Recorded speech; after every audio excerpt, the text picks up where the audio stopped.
Hello everyone, and welcome back to my channel, where everything you're about to hear and see has been done in one take.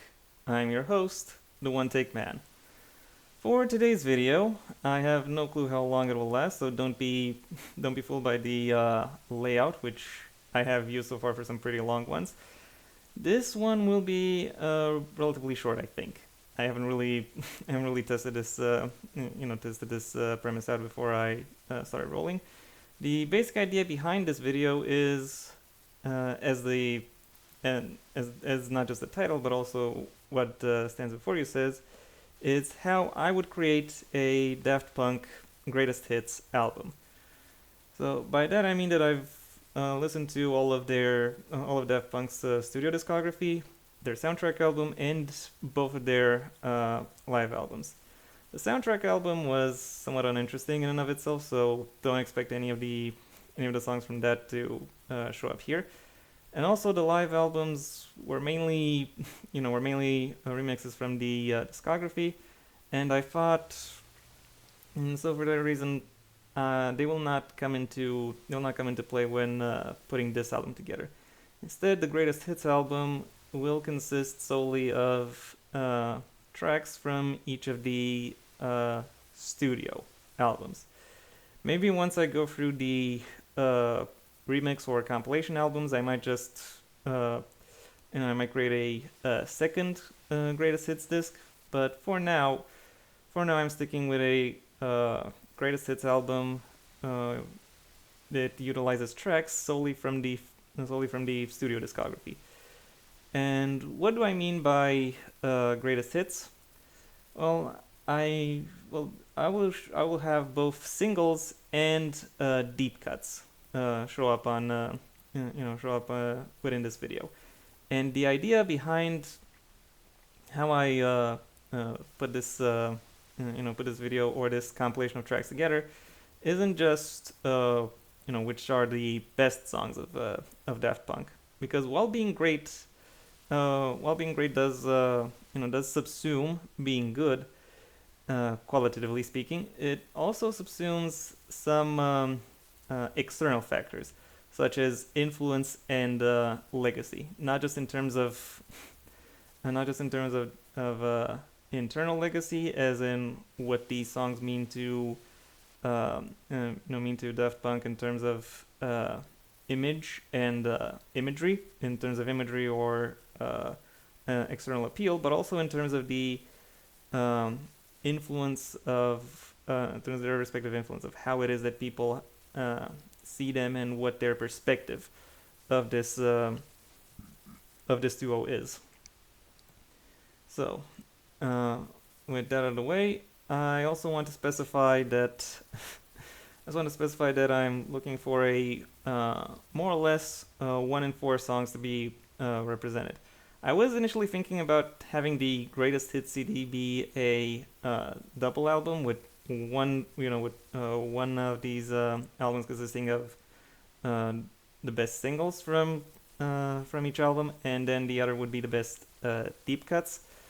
But I've ultimately decided against that because that would include way too many songs, and I wanted inclusion in the greatest hits to really be something specific, interesting, and memorable. Anyway, with that out of the way, it's time I delved into the actual video. First up on the list, we've got Homework, Daft Punk's debut album, and the one that showcased what it is that makes this group distinctive, and more precisely how they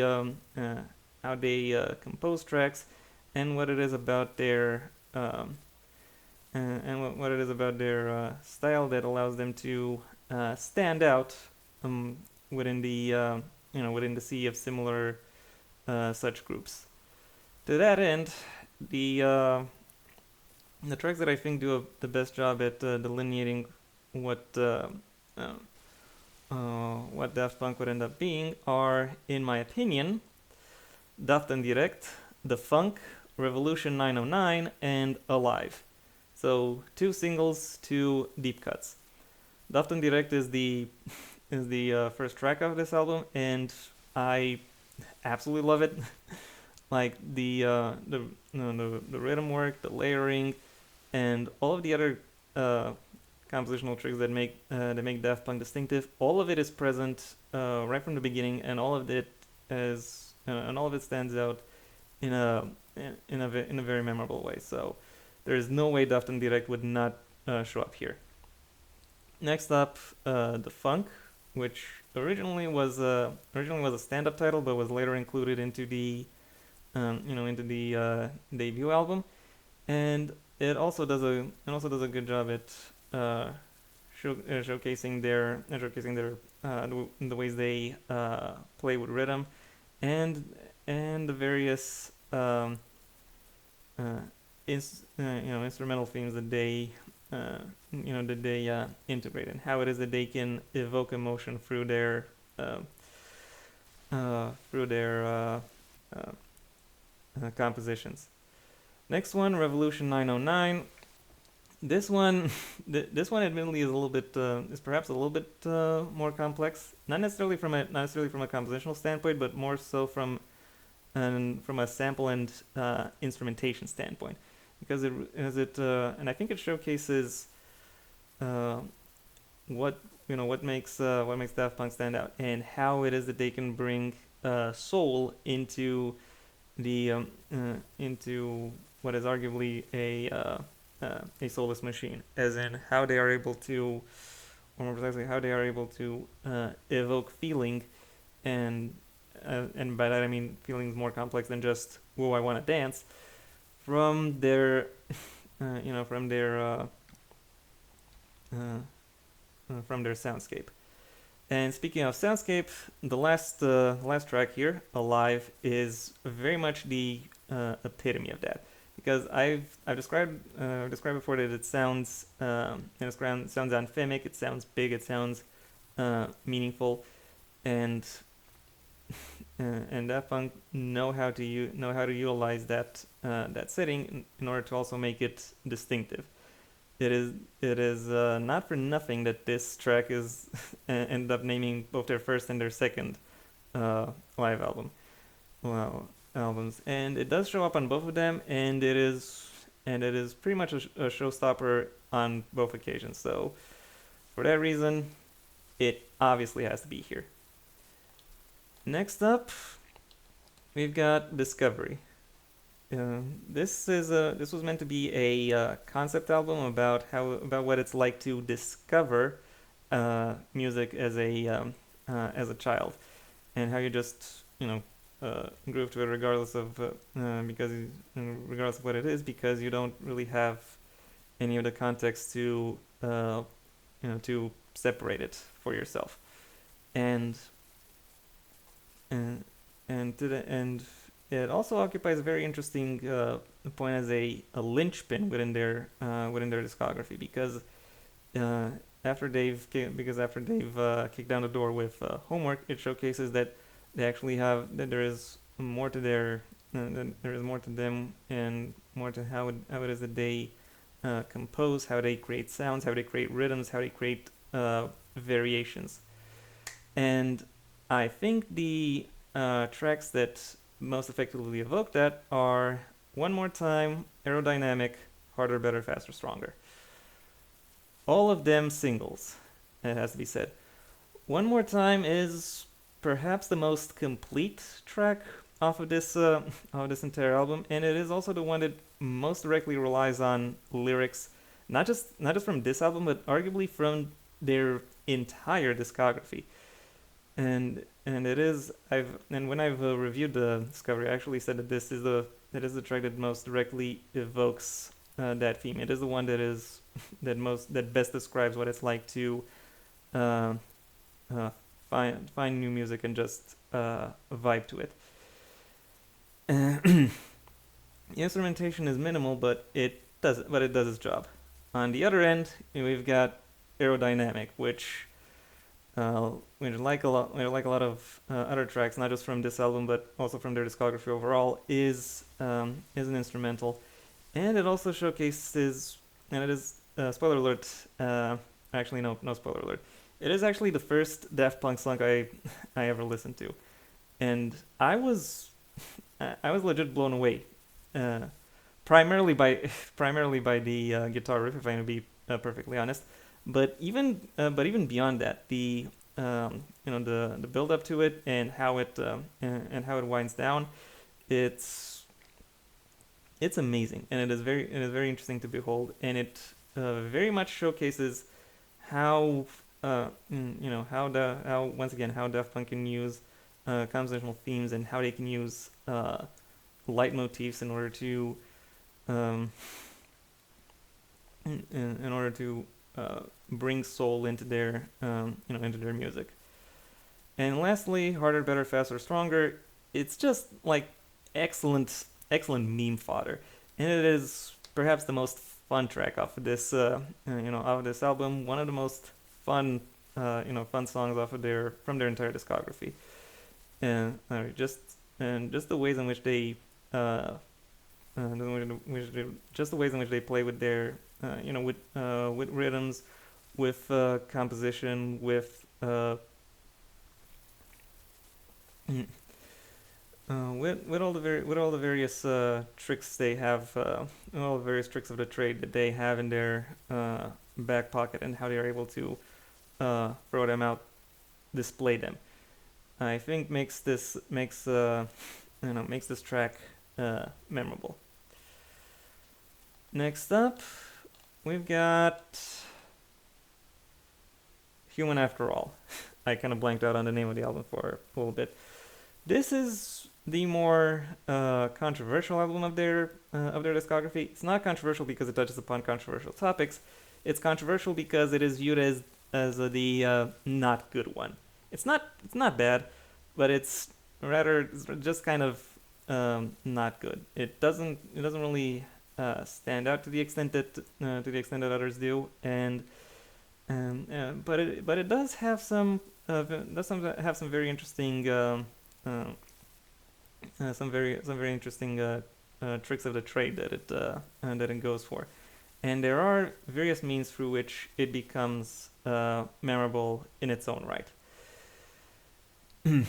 From this album, to be part of the greatest hits album, I have selected Steam Machine and The Brainwasher. Yeah, two deep cuts, because I think this album has like 3 or 4 singles, and none of them really have the same impact or the same intrigue to them as these two. Steam Machine is perhaps the best mixture of relentless and varied that this duo has in their entire discography. This sounds like it is like it is ongoing, like it is just like there is simply a lot of power behind it, ready to be released at any time, and the way they are, and the way the central leitmotif is built up and utilized is very interesting to behold. On the flip side of that, you have the Brainwasher, which is by comparison very loud and very proud, and there's just so much going for it, and it's all right in front of you.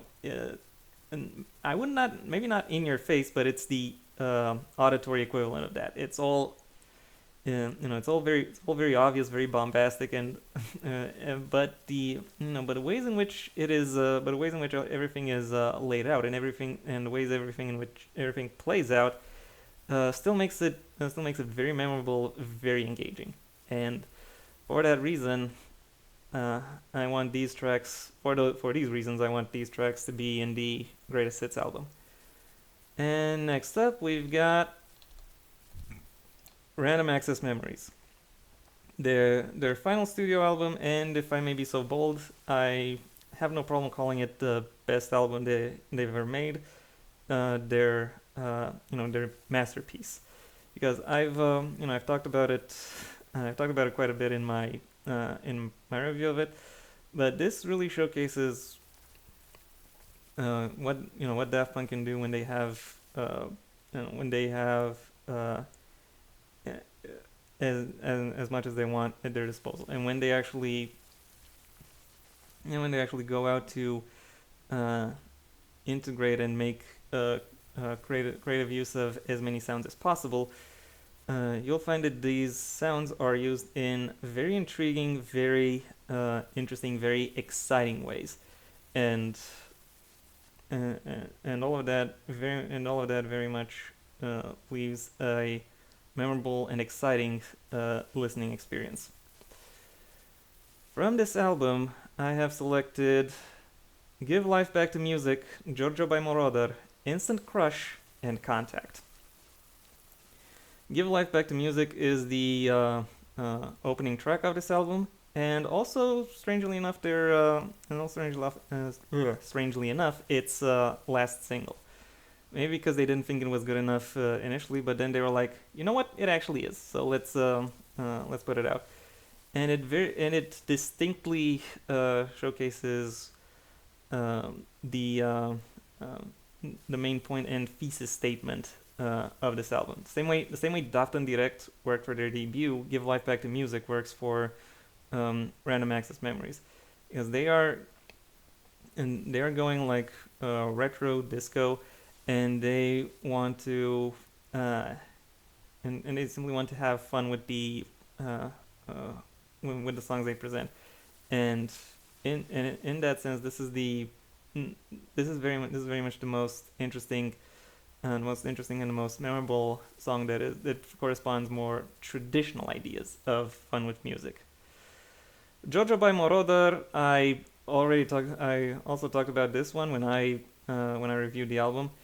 It is my favorite deep cut that Daft Punk ever made.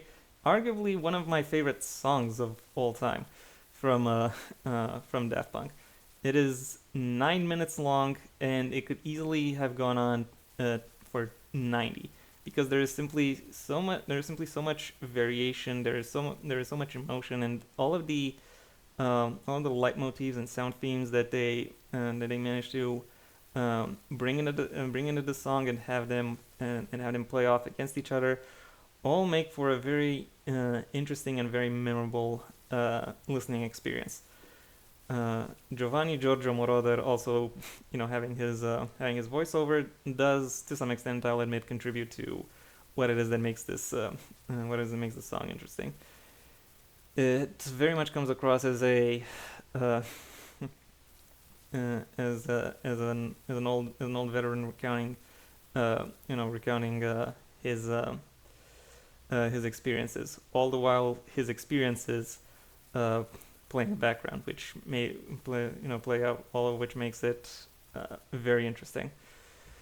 I've already gone through a single and a deep cut. It's time I go through another single and deep cut combination with Instant Crush. Instant Crush, I have to admit, kind of had to grow on me, because I didn't really get it when I first listened to it, but then after having listened to it, having gone through the lyrics, there is actually a lot of emotional complexity going on here. A lot of things that are to be considered, and a lot of things that the audience has to kind of wrestle with, if I'm to be perfectly honest. Within that field, however, Julian Casablancas delivers an outstanding performance within this track, and Daft Punk are pretty much know just how to accompany him and make the experience that much more engaging, that much more interesting to listen to. And last but definitely not least, Contact, the last track off this album. I included both the first and the last because both of them are very engaging. I will admit I'm not a big fan of how Contact ends, but everything up until that is so stellar and so spectacular. I really cannot heap enough praise on it, on how it manages to create its soundscape, how it fills it out, how it how it builds its motifs, how it showcases them, and how it brings the listener on a roller coaster. All of that is very interesting, very memorable, and all of that absolutely makes it a standout, noteworthy track, and it absolutely deserves to be considered one of Daft Punk's greatest hits. And yeah, that was my video. Thank you for your attention. If you've enjoyed it, well then please like the video and maybe even share it wherever you think other people will also like the video. If there is anything you'd like to add to the tracks or the various albums, or the idea of Daft Punk having a greatest hits album at all, that's what the comment section is for. And if you want to see when my next video gets released, well then please subscribe. And ideally also ring the bell or do whatever else YouTube will ask of you in order to keep you notified. I also have a main channel where I talk about book-related and literature topics, a link to which you can find in the description down below, right past my other social media links, which I also suggest you check out should you choose to. Additionally, you have the option of supporting me on Patreon, where depending on the level at which you pledge, you'll receive various perks, such as early access to my videos and scripts, both for this channel and the aforementioned main one. Until next time, I have been the One Take Man.